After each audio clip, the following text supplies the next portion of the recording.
Hello, I'm Philip Liang, and I will be teaching a video lesson on permutations and combinations in this video. So permutations are useful for applications in which the order does matter. One such application would be delivery. So the order in which a truck delivers packages can be important because the amount of time it takes a truck to deliver the packages can depend on the order of delivery. So a concrete example of such a problem might be 8 packages that all need to be delivered to different locations and a truck that can hold 5 packages. And one can consider how many itineraries I can create involving choosing 5 packages to deliver and a specific order to perform the deliveries in. So there are going to be 8 choices for the first delivery, 7 choices for the second delivery, 6 choices for the third delivery, 5 choices for the fourth delivery, and 4 choices for the 5th delivery, for a total of 8 times 7 times 6 times 5 times 4 equals 6,720 choices. And to make life easier, especially in the more complicated problems, I'm going to introduce factorial notation. So this n to the with a exclamation mark to the right of it is going to be called n factorial, and it's going to be defined as n times n minus 1 all the way down to times 2 times 1. And as a matter of convention, I'll define 0 factorial equals 1. This will make formulas work out nicely, as we'll see later.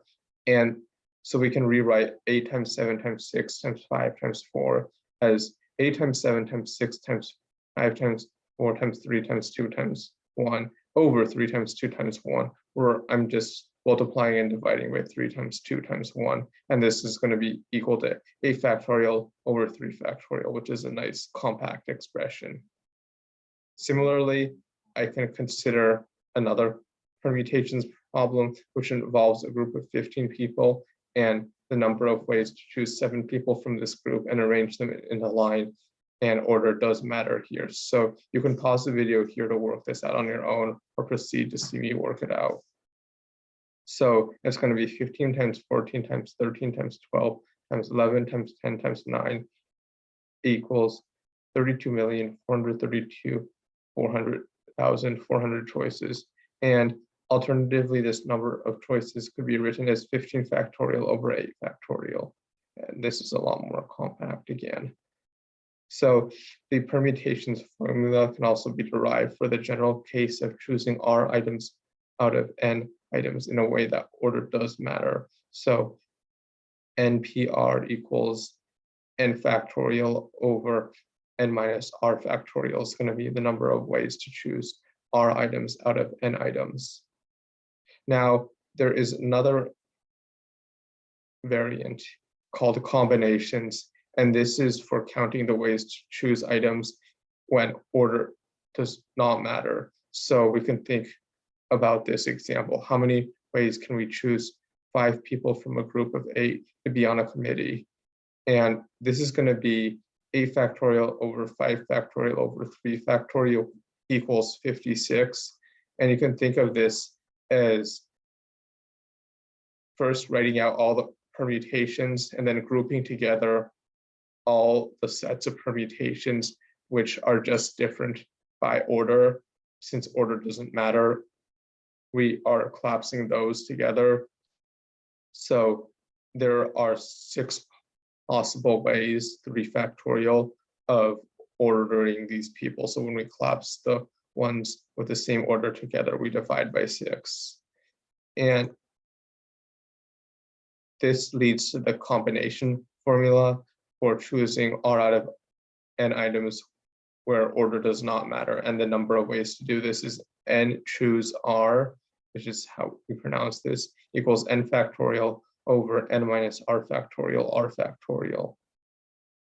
And there is a fairly interesting application to a central planner's problem, which just highlights how difficult central planning can get. So if there are 14.6 million people in the US who want a new car in 2020, and this is a number of people who actually bought a new car. and 167,500 Tesla Model 3s available in the US in 2020. This is a number of people who actually bought Tesla Model 3s. If we're thinking of allocating these through central planning, we need to think about the number of ways we could do this. And the number of ways that this could be done is 14.6 million factorial over 14.6 million minus 167,500 factorial, 167,500 factorial, which is this really, really big number. And it's going to be very hard to think about all of these allocations. So this is going to be a huge challenge if central planners want to produce a wide variety of goods and then actually think about how they should be allocated. So one phenomenon that's observed in centrally planned economies is often a central planner just decides to make one variety of a given type of good. So if the central planner doesn't want to think about which type of cars should go to who, they could just make one type of car.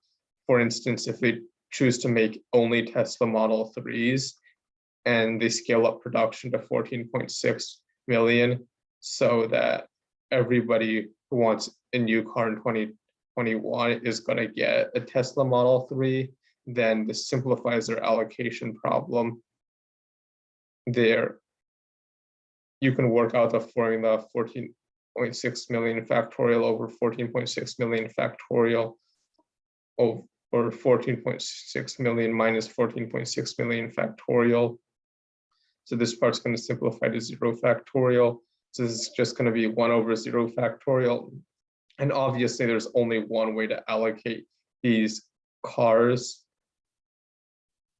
So this makes it very clear that for the formula to work properly, we need to have 0 factorial equals 1. And this justifies the definition of 0 factorial equals 1.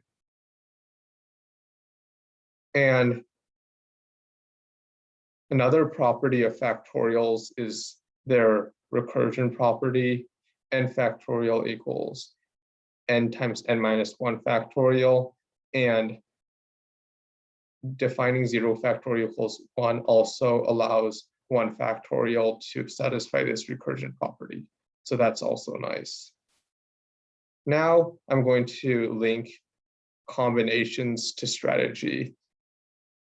And we're going to look at the game Magic the Gathering. Now this game's pretty complicated, so especially since we haven't really gotten into game theory yet, I'm going to just consider the probability aspect of this.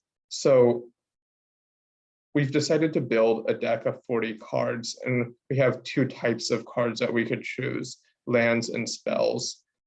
And the player is going to draw a hand of 7 cards at the start of the game. Now the player is going to be allowed to mulligan, which is going to be shuffling his hand back into his deck and drawing a new hand of 7 cards up to 7 times. But there's going to be a penalty for doing this. After the player has decided to stop taking mulligans, the player is going to remove 1 card from his hand for each mulligan he took. And because of this penalty and the player's other strategic objectives, the player settles on the following mulligan strategy. If 0 or 1 mulligans have been taken, mulligan any hand that has 0, 1, 6, or 7 lands. If exactly 2 mulligans have been taken, mulligan any hand that has 0 or 7 lands, but never mulligan after 3 mulligans have been taken. Now, the player is thinking about how many lands to put in his deck, and he's considering 17 or 18 right now. So we can use the combination of combinations and expected value to think about how this choice would affect the expected number of cards he ends up with after the mulligans are complete.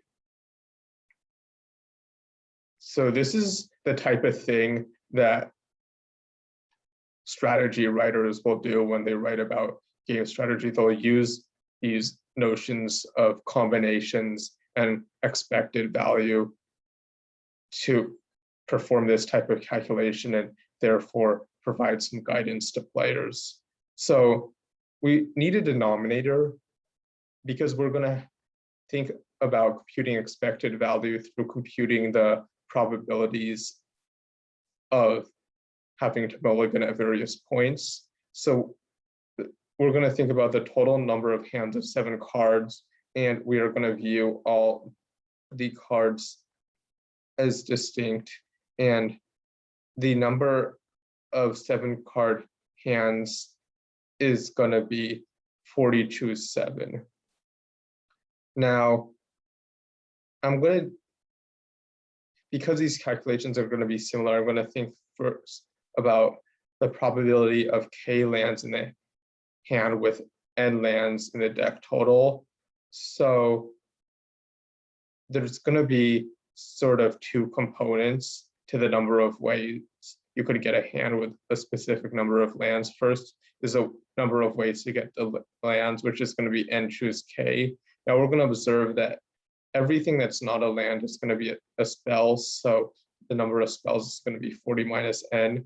So, and the number of spells in the hand is going to be 7 minus K. So the number of ways to choose spells is going to be 40 minus N, choose 7 minus K. So the number of K land hands is going to be N choose K times 40 minus N, choose 7 minus K. And then dividing by 40 choose 7 gives this probability. And now it's time to use these combination formulas.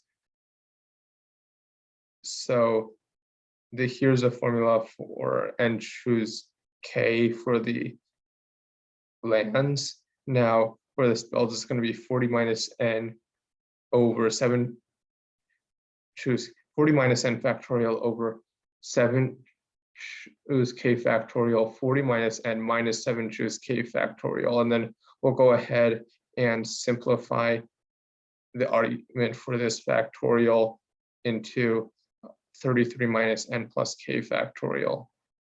So the next step is we're going to first think about 17 lands, and then we're going to think about K lands with 17 lands. Now, because 0, 1, 6, and 7 lands are the only situations where we'd ever mulligan, we're just going to think about those probabilities. So the probability of a 0 land hand with 17 lands is 17 factorial over 17 factorial 0 factorial times 23 factorial over 7 factorial 16 factorial over this 40 factorial over 7 factorial 33 factorial, which is going to work out to 1.315%.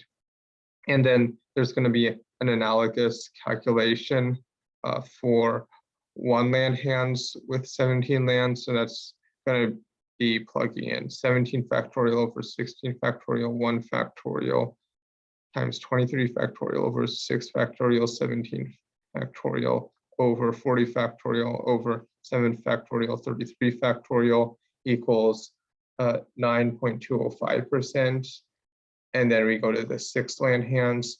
That's going to be 17 factorial over 11 factorial 6 factorial, 23 factorial over 1 factorial, 22 factorial over 40 factorial over 7 factorial, 33 factorial, and they'll work out to 1.527%. And then with 7 lands, it's going to be 17 factorial over 10 factorial, 7 factorial times 23 factorial over 0 factorial, 23 factorial over 40 factorial over 7 factorial, 33 factorial equals 0.104%. And then we'll Now we'll go for the mulligan probabilities. And so if there have been 0 or 1 previous mulligans, we'll take these numbers from the last slide. So the total probability of mulliganing is the total probability of getting 0, 1, 6, or 7 lands. So they're mutually exclusive. So we can go add these up to 12.151%. Now, if there have been 2 mulligans before, we're going to be less aggressive about our mulligans and only mulligan on 0 and 7 lands, which is going to be a mulligan probability of only 1.419%. Now, we can calculate the total probability of 3 mulligans, implying 4 cards remaining. So that's going to be mulligan your first opportunity, your second opportunity. So this will square this 0.12151, and then as well as your third opportunity. So go ahead and multiply the probability by that, and then you'll get this 0.0021. So 2 mulligans or 5 cards remaining, then it's the probability that you mulligan your first and second times, but your third opportunity you don't mulligan. So you'll compute that probability by subtracting the probability of a mulligan on your third opportunity from 1, and that'll give you, and then multiplying this out, I'll give you 0.1456. Now the probability of 1 mulligan is going to be the probability of taking your first mulligan but not taking your second mulligan opportunity, and that'll be 0.10675. And then the probability of 0 mulligans is going to be the probability you didn't take a mulligan the first time, which is 1 minus 0.12151 equals 0.87849. And then you calculate the expected number of cards by weighting each of the possible numbers of cards you could end up with the probabilities we've computed here, and you'll get 6.87113 cards expected for 17 lands. Now you can run the same numbers with 18 lands. Here you just change this a little. So we're going to have 18 lands. So this is going to be relative to an 18 factorial here.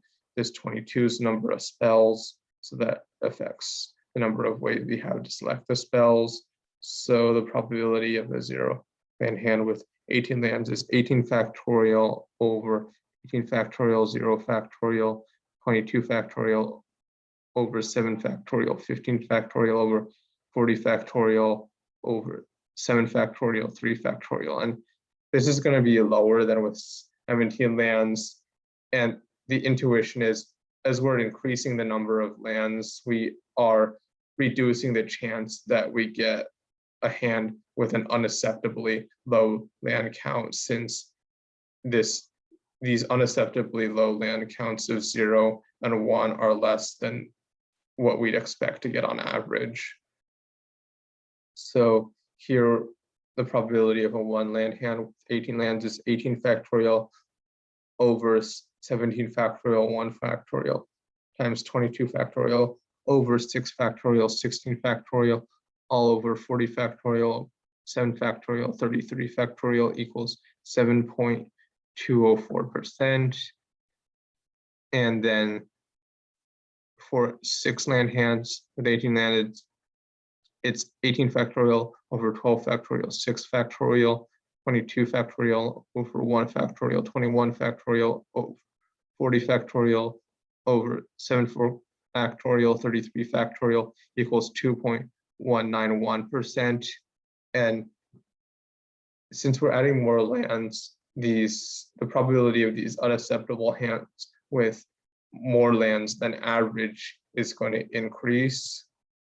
So for 7 lands, it's going to be 18 factorial over 11 factorial, 7 factorial times 22 factorial over 0 factorial, 22 factorial all over 40 factorial over 7 factorial, 33 factorial equals 0.171 factorial.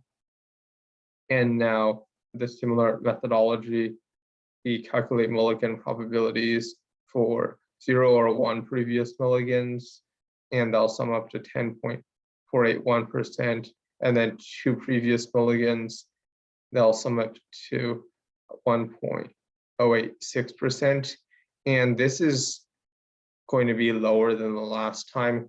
And the intuition is sort of, our criteria for rejecting hands is sort of symmetric on having 0 or 1 lands or 0 or 1 spells is going to get hands rejected in the first 2 opportunities. So as we're moving towards a more balanced mix of lands and spells, this smooths the distribution of the number of lands more towards the middle and away from these edge cases in general, which reduces the probability of running into the edge cases that we don't like.